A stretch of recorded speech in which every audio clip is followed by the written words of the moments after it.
ক্ষমতার গন্ধ পেতে না পেতেই দেশের বিভিন্ন স্থান থেকে বিএনপি নেতাকর্মীদের জবরদখল এবং চাঁদাবাজির সংবাদ আসতে শুরু করেছে।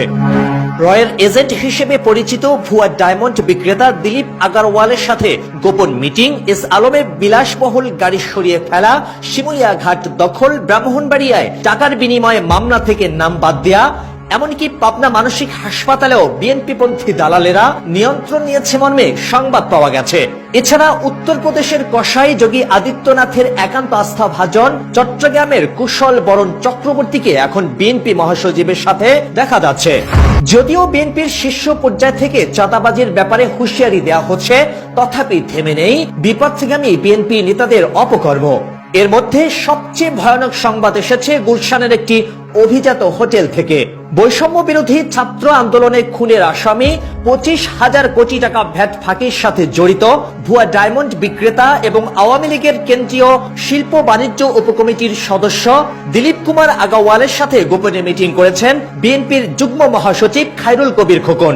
উভয়ের মিটিং এর এক পর্যায়ে দিলীপ কুমারকে বলতে শোনা যায়, বাজেট কোনো বিষয় না, অর্থাৎ বিশাল বাজেটের বিনিময়ে রয়্যাল এজেন্ট হিসেবে পরিচিত আগারওয়ালকে বাঁচিয়ে দেওয়ার চেষ্টা করছেন বিএনপির এই কেন্দ্রীয় নেতা। অবশ্য ঘটনা ফাঁস হয়ে যাওয়ায় আগারওয়াল দেশ ছেড়ে পালিয়ে গেছেন।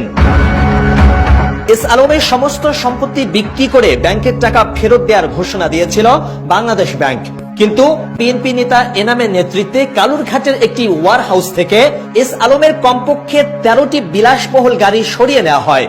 Rolle's Royals, Mercedes, BMW, Audi, Porsche এবং রেঞ্জ রোভারের মতো দামি এসব গাড়ি বিক্রি করে পাওনা আদায়ের কথা থাকলেও বিএনপি নেতাদের সহায়তায় এস আলম এসব গাড়ি সরিয়ে ফেলেছে। তুমুল সমালোচনার পর বিএনপি নেতারা সংবাদ সম্মেলন করে জানিয়েছেন, এস আলমের সঙ্গে তাদের বিন্দুমাত্র সম্পর্ক নেই। যদিও ভিডিওতে তাদেরকে স্পষ্টভাবেই গাড়ি সরানোর কাজে তদারকি করতে দেখা গেছে। এদিকে মুন্সিগঞ্জে শিমুলিয়া ঘাট দখল করে বিএনপি নেতারা টোল আদায় করছেন মর্মে সংবাদ পাওয়া গেছে। সরকারি ইজারাদার সুলতান মোল্লা গণমাধ্যমকে জানিয়েছেন, তার কর্মীদেরকে মারধর করে ঘাট থেকে তাড়িয়ে দিয়ে বিএনপি নেতারা এখন সেখানে টোল আদায় করছেন।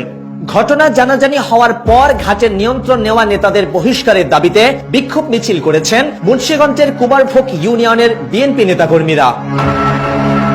ব্রাহ্মণবাড়িয়ায় মহসিন নামে একজন বিএনপি নেতা টাকার বিনিময়ে মামলা থেকে আওয়ামী লীগ আসামিদের নাম বাদ দিচ্ছেন বলে জানা গেছে। সামাজিক মাধ্যমে ছড়িয়ে পড়া একটি কল রেকর্ডে শোনা যায়, ব্রাহ্মণবাড়িয়ার বিজয়নগর উপজেলা বিএনপির আহ্বায়ক মহসিন আহমদ ভুইয়া আসামির তালিকা থেকে নাম বাদ দেওয়ার জন্য হৃদয় নামের এক আওয়ামী নেতার কাছ থেকে চাঁদা দাবি করছেন। অভিযুক্ত বিএনপি নেতা মহসিন আহমদকে গ্রেফতারের দাবিতে গতকাল ব্রাহ্মণবাড়িয়ায় মানববন্ধন হলেও এখনো তার বিরুদ্ধে কার্যকর কোনো ব্যবস্থা নেওয়া হয়নি।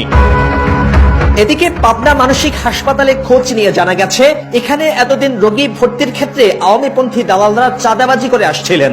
5 আগস্ট সরকার পরিবর্তনের পর তাদেরকে তাড়িয়ে এখন বিএনপিপন্থী দালালেরা দেশের বৃহত্তম এই মানসিক হাসপাতাল দখল করেছেন। উদাহরণস্বরূপ কয়েকটি ঘটনা উল্লেখ করা হলেও প্রতিদিন দেশের বিভিন্ন জায়গা থেকে বিএনপি নেতাদের এই ধরনের চাঁদাবাজির সংবাদ আসছে। সমালোচকরা বলছেন, আওয়ামী লীগের শূন্য স্থানে বিএনপির কিছু নেতা যেভাবে চাঁদাবাজি করছেন তাতে পুরো দলকেই বড় রকম খেসারত দিতে হবে। কাজী দলীয় চাঁদাবাজদের বহিষ্কার সহ কঠোর ব্যবস্থা না নিলে নতুন বাংলাদেশে বিএনপি চরম অস্তিত্ব সংকটে পড়বে। Arifur Rahman Azad, MBA Times, desk report.